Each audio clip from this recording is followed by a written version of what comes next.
Better Life Media, America's leading source for life improvement, presents Stephen Covey. The Eighth Habit, from effectiveness to greatness.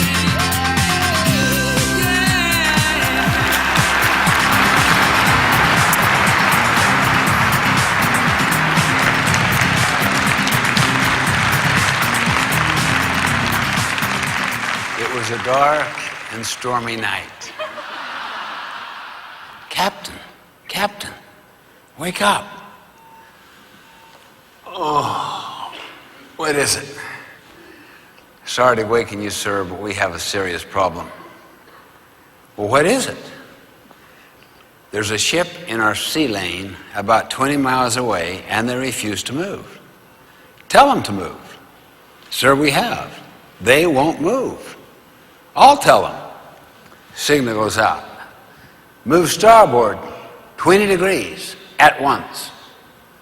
The signal returns. Move starboard yourself 20 degrees at once. I can't believe this. I mean, I'm a captain. Let them know who I am. I am important. Signal goes out. This is Captain Horatio Hornblower, the 26th, commanding you to move starboard 20 degrees at once. Signal returns. This is Seaman Carl Jones, the 3rd, commanding you to move starboard 20 degrees at once. What arrogance. Who is this joker? I mean, we're a battleship. We could just blow them. Let them know who we are. Signal goes out. This is the mighty Missouri, flagship of the 7th Fleet. The signal returns. This is the lighthouse. That's a true story, by the way.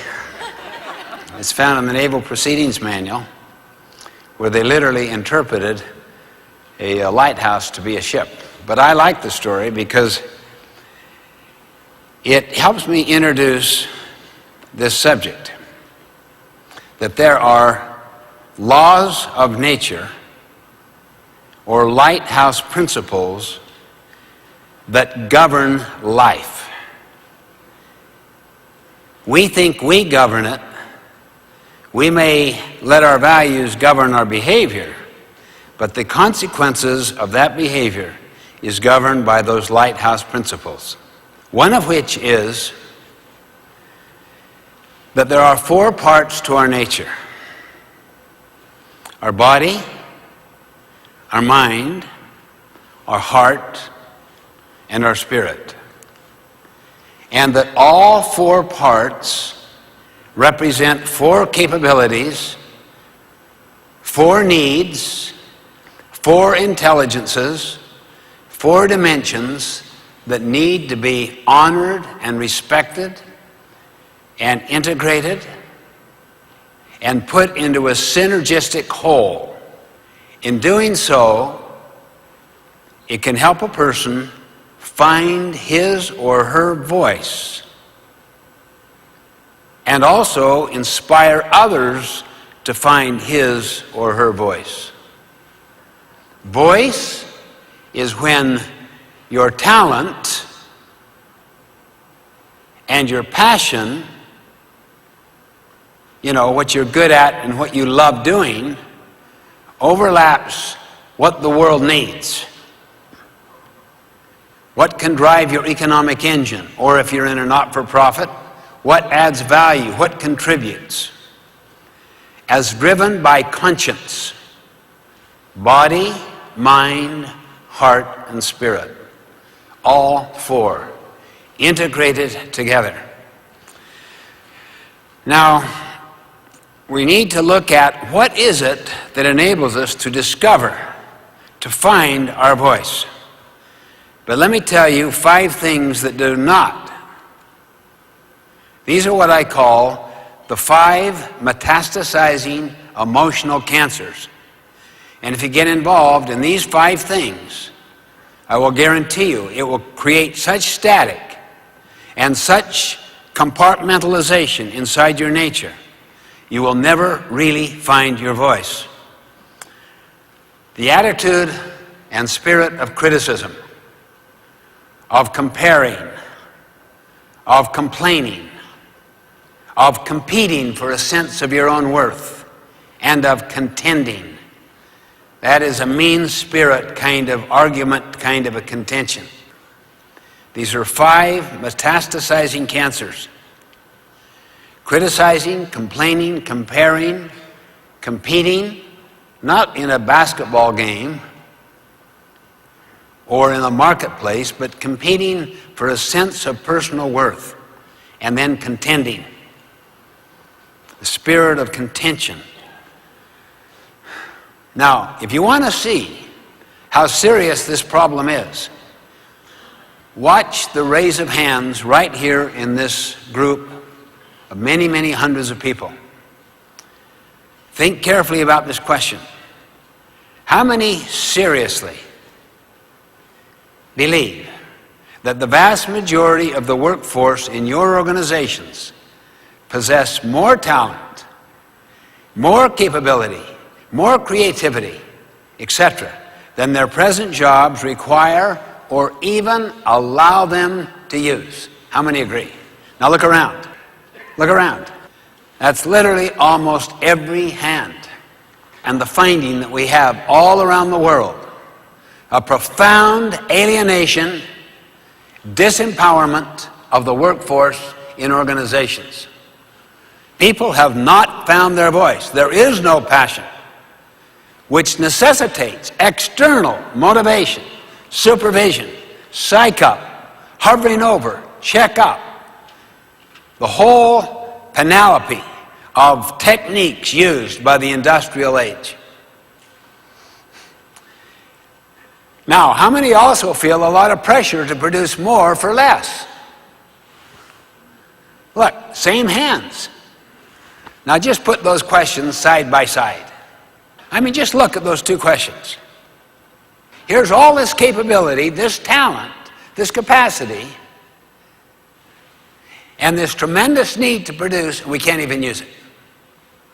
Okay, let's look at how we develop our voice and how we inspire others to find their voices and to use them in the new knowledge economy. This is what I call the 8th habit. It builds upon the other 7, but it is like the 3rd dimension to the other 7. Find your voice and inspire others to find theirs. Okay, let's go back to nature. These are birth gifts. There are 3 of them, basically. They're right into our DNA. Here's a listing of them. First, our freedom and power to choose. Second, principles that are universal. That means they apply everywhere. I've taught them in 60 different countries all around this world. Timeless, they never change, and self-evident. Here is an illustration of a self-evident principle. You can never really sustain a trust in a relationship if you are not trustworthy. Have you ever tried to talk yourself out of a problem you behaved yourself into? How did it go? Have you ever seen a company try to PR itself out of a problem it behaved itself into? How did that go? See, these are universal, self-evident principles, non-controversial. And third, 4 parts to our nature, 4 intelligences, 4 capacities: body, mind, heart, and spirit. These are hardwired into our very nature. IQ, that's for the mind. EQ, that is emotional, social intelligence. That comes from self-awareness, and it also comes from awareness of others, the ability to listen, to care, to empathize, to relate. These are social skills. PQ is the intelligence of the body. 70 trillion cells that have such brilliance that right now they're digesting your lunch and you're doing nothing about it. They're fighting disease. They're trying to do everything they can to protect your organism. It's absolutely a brilliant machine. Nothing like it ever created by man. And then finally, SQ, spiritual intelligence, which basically deals with two things. One, the need to serve, the need for meaning, the need for significance, the need for contribution, the need to add value. And two, that you live by your conscience, that you live by these principles, these universal, timeless principles, and have connection to their ultimate source. Those two represent what is called spiritual intelligence. Let's contrast those last three intelligences. In fact, the first two and the last one. Here is a quote on spiritual intelligence. Unlike IQ, which computers have, and EQ, which exists in higher mammals, SQ is uniquely human and the most fundamental of the three. It is linked to humanity's need for meaning, an issue very much at the forefront of people's minds. SQ is what we use to develop our longing and capacity for meaning, vision, and value. It allows us to dream and to strive. It underlies the things we believe in and the role our beliefs and values play in the actions we take. It is, in essence, what makes us human. It used to be fringy, no longer. Major research on spiritual intelligence has brought it into mainstream to understand that a whole person has four basic needs: to live for the body, to love for the heart, that's relationships, to learn for the mind, and to leave a legacy, to matter, to contribute. This is what a whole person in a whole job does. This is enabling them to find their voice in their job. Same basic underlying four dimensions: body, mind, heart, and spirit. For the mind, use me creatively. For the body, pay me fairly. For the heart, treat me kindly. And for the spirit, in serving human needs in principled ways. Now notice the two aspects there. Meaningfulness, we have a deep hunger for meaning. The why behind the what and the how. He who has a why can live with any what and how. And to live with integrity, to live by one's conscience. Now, each one of those need to be cultivated and developed. Body, mind, heart, and spirit. You basically know some of the principles of developing the body, mind, heart, and spirit. How to keep the body healthy, strong. The mind alive, alert, learning, turning much of the television completely off, getting back to books. Learn, deepen your knowledge in broad fields, outside your own comfort zone. Learning to rebuild relationships that you care a lot about, that are wounded. That takes tremendous emotional power and spiritual power. You care about those people. And to constantly make contributions, to give back. Service is the rent we pay for the privilege of living upon this earth. Those four are constant, deep hungers and needs in us all. Work on these four assumptions. They deal with the four parts of our nature. For the body, assume you've had a heart attack. Now live accordingly. For the heart, assume that everything you say about another person they can overhear. Now speak accordingly. Always be loyal to the absent if you want to retain the loyalty of those who are present. Integrity means you live by the same set of principles in the totality of your life. For the mind, assume the half-life of your profession is 2 years. Now prepare accordingly. As we move into this knowledge economy in great speed, the constant need to invest in your education, experiences like this, online education, getting back in the different training programs, school, constant need for it. And then for the spirit, assume you had a one-on-one communication with your Creator. Now live accordingly. The cultivation of these 4 parts to our nature develops at its highest level what I call vision for the mind. Vision means you have the sense of what's out there. You cannot see it, but you see it in your mind's eye. You see the potential in another person.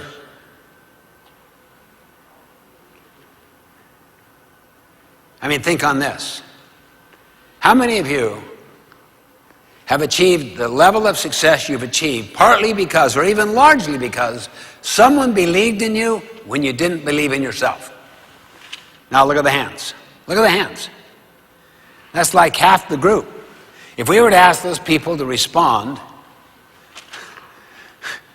their stories would bring you to tears. They really would.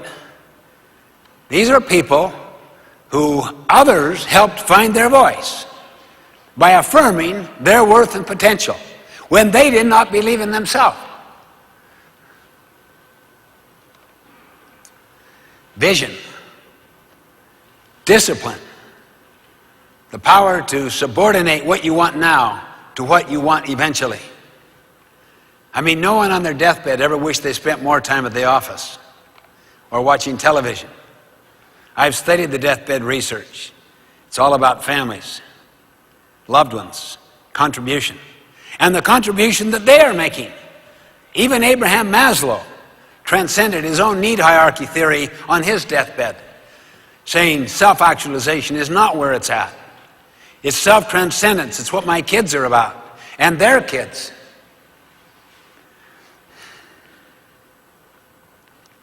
And then for the heart, passion. You feel strong about it. You're convicted. And for the spirit, conscience. These are the highest manifestations of the 4 intelligences: vision, discipline, passion, and conscience. And when the first 3 are governed by conscience, I'll guarantee you it will change the world. It will lift the world. Compare a Gandhi with a Hitler. What one word separates those 2 individuals from what you see up here on the slide? It's conscience. Because both were visionaries, disciplined, and passionate. And Gandhi not only had conscience, in his vision, he saw an independent India, way beyond the vision and scope of the people of India. And he brought England to its knees, liberated 300 million Indians, and never was elected to any office. He never held a position. His authority was moral. He had no formal authority. It was moral authority. That is the essence of leadership. Management is formal authority. Management is position. Leadership is moral authority. Leadership is a choice. And anybody can exercise it at any level. I wrote an entire book on living the 7 habits that had nothing but stories in it, almost all of which dealt with people who changed their organizations at the bottom level or the middle level with no formal authority at all. They were what I like to call trim tabbers. Trim tabbers, the small rudder that turns the big rudder that turns the entire ship. This trim tabbing idea is so powerful to me. The small rudder that turns the big rudder that turns the entire ship. You just start in your own small circle of influence, and gradually it gets larger and larger through the power of your moral authority.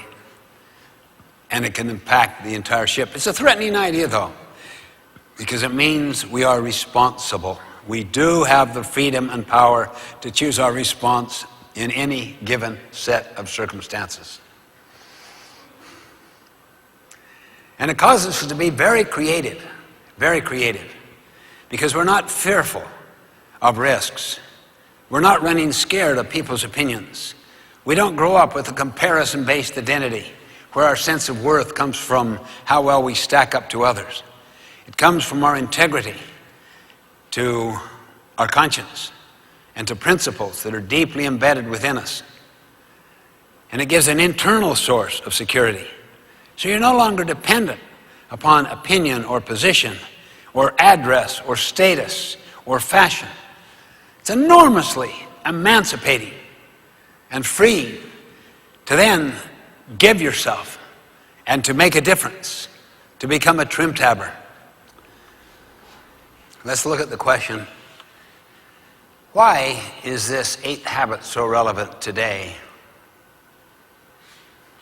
Why is it any really different than just another habit in degree to the other 7? The 7 Habits was published in 1989. That was also the same year that the Berlin Wall came down, and is generally considered the beginning of the information age. So I'd like to put that into perspective, into a larger historical perspective, in order to answer my question, why an 8th habit? In what way is that the 3rd dimension to the other 7? Here are 5 civilization eras, economic eras of humankind. And the technology is shown in each era. Hunters and gatherers, bow and arrow being the technology, the fulcrum's in the center, put in 1 unit of effort. You catch 1 fish, you get 1 deer, you gather so many seeds, nuts, whatever, okay? You became a farmer. The fulcrum went over there a long ways so that you put in 1 unit of effort and you get out 50 units of productivity. Can you imagine the social dislocation of 95% of the people being downsized? Imagine the new skill set they would have to learn, the new mindset, the new tool set. The industrial age, it put the fulcrum way over there so that the industrial age outproduces the agricultural age 50 times. Specialization, mass production, efficiency, supply side management. So many marvelous things. And on that basis has come most of the economic and social progress of the entire 20th century. It comes from the industrial age. In fact, the farmers adopted the industrial model. And that's why an industrialized farm will outproduce a family farm 50 times. A little over 2.5%, 3% of the people in this country feed the entire country. Imagine the social dislocation again. Imagine the downsizing, the re-education, the retooling. Can you begin to get the sense of what I'm talking about? Because we move now into the information, knowledge worker age. It's a whole different world. Literally. It's no longer a world of controlling people. It's a world of unleashing people. I mean, take the accounting concept that came from the industrial age model. You are an expense. Coming to this, participating in this, is an expense. But if you buy a machine, what's that called? An investment. Isn't that interesting? People are an expense, things are an investment. That's the paradigm of the industrial model. And because most people are alienated and disempowered, then it puts the responsibility on who to do the so-called leadership and management? Those with formal authority. How do they do it? They carrot and stick them. Here's the carrot, here's the stick. If you produce, you get the carrot. If you don't, you get the stick. It's called the great jackass theory of human motivation. and causes profound alienation. I'll show you what else it causes. Close your eyes for a second, wherever you are watching this.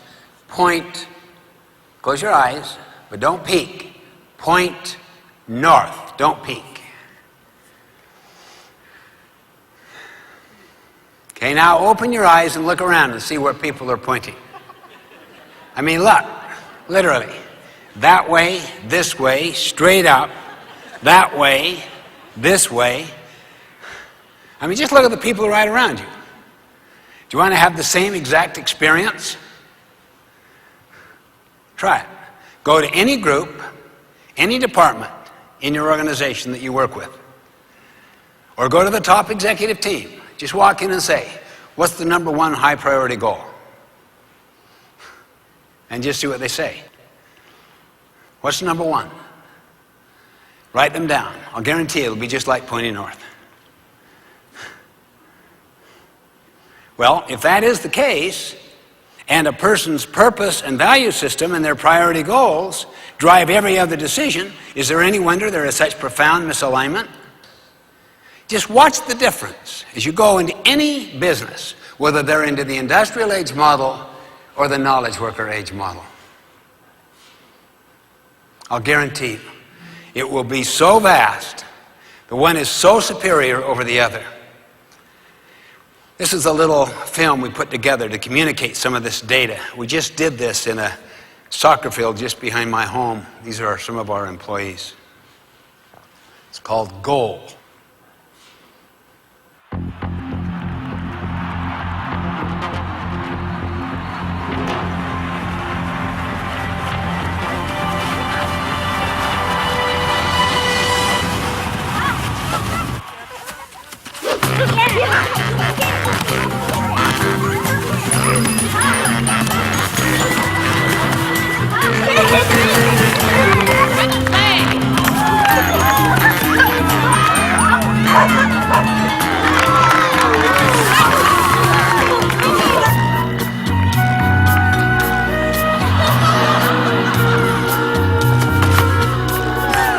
Spread out, everybody! Spread out! Sophie, sweetie, pass it to Trent! Trent! Okay, that's good! Okay, guys, remember, do the thing we practiced. Remember? No, not that thing. The other thing we practiced.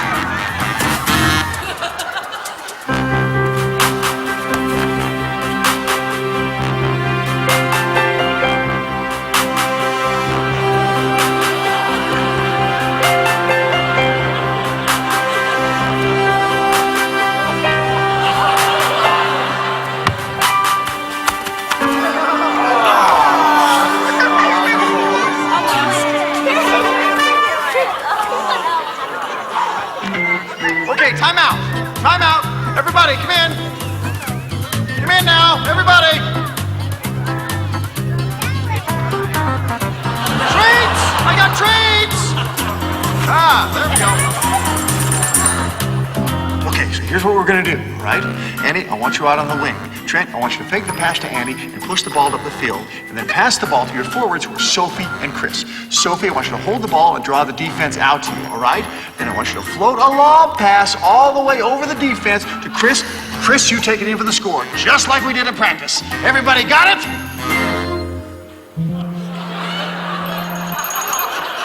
Let's go get him!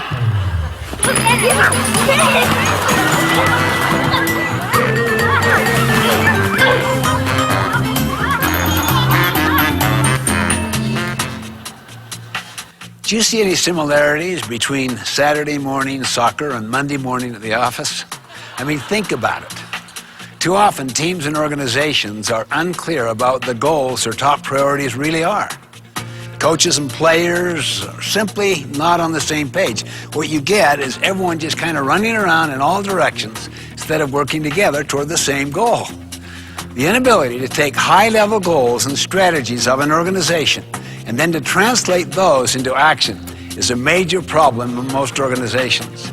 It's one thing to come up with great strategies and goals, but it's quite another to actually get them done. This is what we could call the execution gap. In a landmark study done by the Harris Polling Group, we discovered some revealing statistics as to why execution breaks down and why goals aren't translated into action on the front line. First finding, only 15% of those surveyed can actually identify their organization's most important goals or top priorities. Either there are too many goals, or they change too often, or they simply don't have any. And in most cases, they are vastly undercommunicated. Just because the leaders are clear on what they want to achieve, it doesn't necessarily mean that the front line where the action really happens knows what the goals are. After all, in a very real sense, the front line produces the bottom line. Second, people may know what the goals are, but too often they haven't bought into them. Only 19% surveyed say that they feel passionate about the top goals of their organizations. That's only 1 in 5. There are a number of reasons for this, but the primary one is that they feel no ownership. They don't feel that they have input into what it's going to take to achieve the goal. They simply aren't emotionally connected to the goal. No involvement, no commitment. Third, those surveyed reported that they spend only 49% of their available work hours on their most important goals. The rest of the time is spent on urgent, but far less important activities. They get so distracted by urgent things that they neglect the most important things. Finally, people might know what the goals and top priorities are. They might even buy into them, but they don't know what they are supposed to do about them. In fact, 51% state that they personally do not understand what they are supposed to do to help the organization achieve its goals. Goals will not be executed until everyone clearly understands what the goal is and what they themselves specifically need to do to meet that goal. Once people are clear on what the goal is, then and only then are they free to try new and better ways to reach that goal. So the point is, to achieve goals you've never achieved before, you simply need to start doing things you've never done before. You might ask, is it possible to dramatically and measurably improve your team's ability to reach its goals? Can it really happen?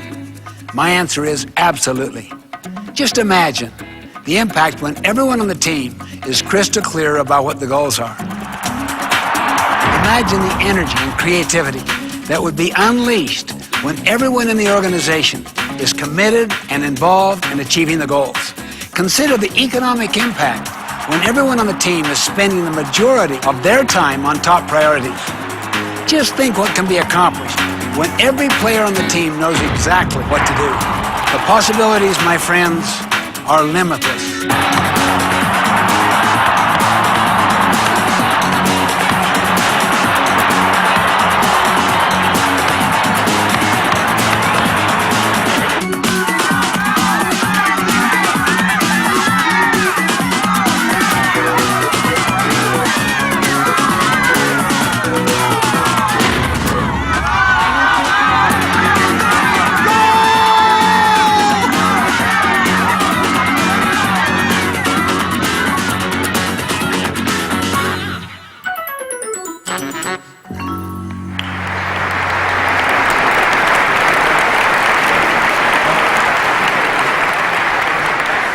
The best deterrent in nature is light.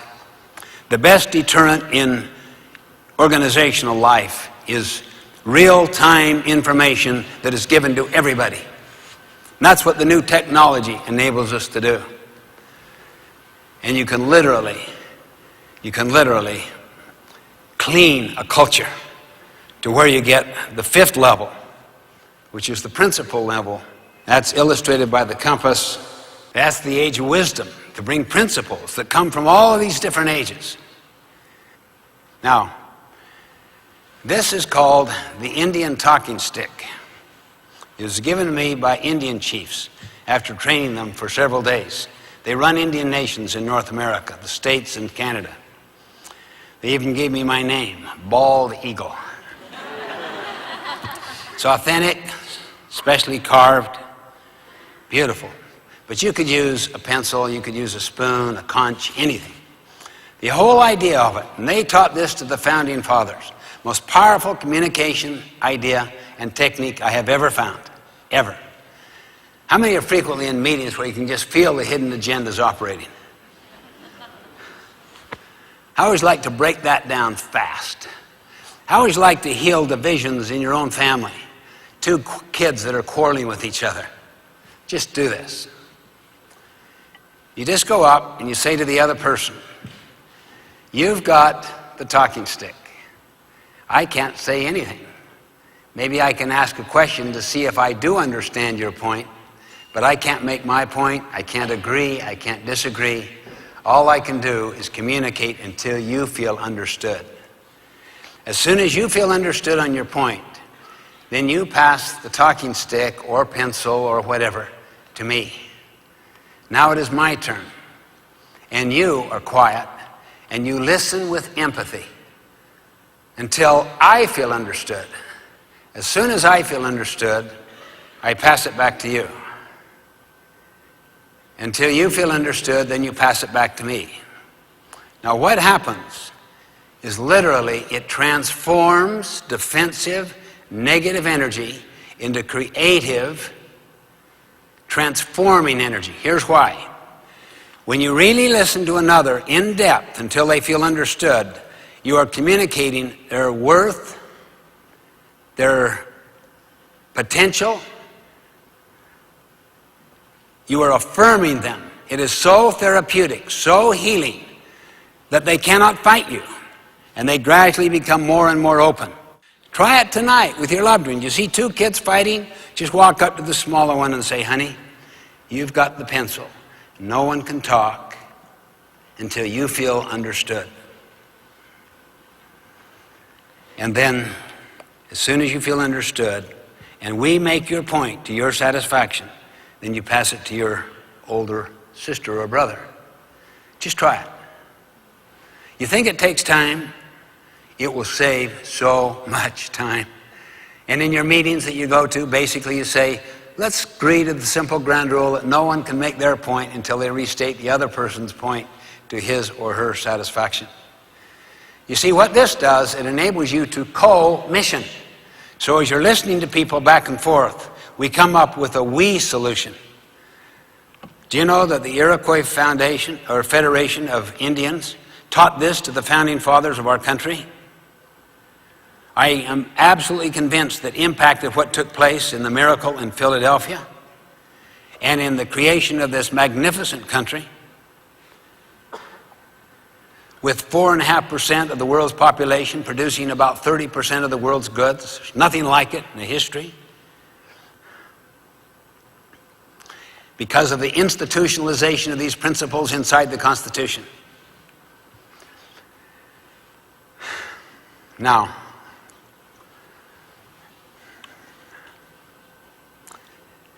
I want to suggest 3 challenges. I'm going to put these inside 3 circles. The first circle we'll call personal greatness. The next circle, leadership greatness. And the third circle, organizational greatness. Under personal greatness, I would put the 7 habits leading to finding your voice and inspiring others to find their voice. Only this part, since it's personal, is to find your own voice. I know when I was 20, someone asked me to do management training. Gave me my whole voice for my entire life.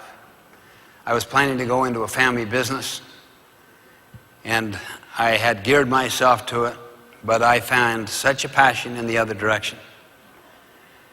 Leadership greatness.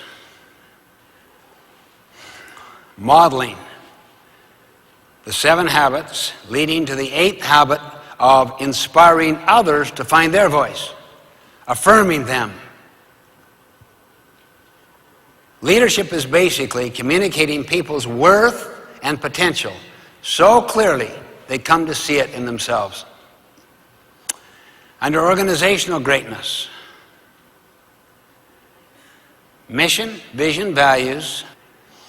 Now I'll put up the word co-missioning. And at the center, execution. Now, the 3 challenges are these. Get your head out of other people's weaknesses or out of your boss's weaknesses. Don't be sitting here saying, well, this is good stuff, but the person who really needs it isn't here. You are a trim tabber. Take responsibility. Create a culture of responsibility, not blame. The whole purpose of leadership effectiveness is to empower other people so that you help them find their voice. And they are in positions, as Jim Collins puts it, in the right place on the right bus. And then their strength is made productive and their weakness is made irrelevant through the strength of other people because of developing a complementary team. Commissioning, the great tool of bringing together the mission of individuals with the mission of organizations, I suggest, is the use of this kind of communication illustrated by the Indian talking stick. Now, I wanted to show one final little 2-minute film that gives the basic underlying lighthouse principle of a whole person. The 4 basic needs: to live, to love, to learn, to leave a legacy.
In summary, put up, if you would, the 7 habits diagram with the 8th habit as the 3rd dimension.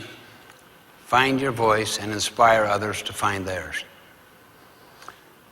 This is a totality of thinking for a knowledge worker age. If you want to get the most from this presentation, teach it at home and at work shortly after you learn it. In doing so, you will learn it better, you'll commit to live it more, and it will make your own growth and change legitimate in other people's eyes because they see you actually learning.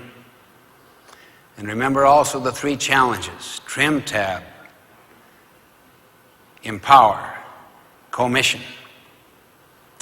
And remember finally, in the words of Teilhard Chardin, We are not human beings having a spiritual experience. We are spiritual beings having a human experience. We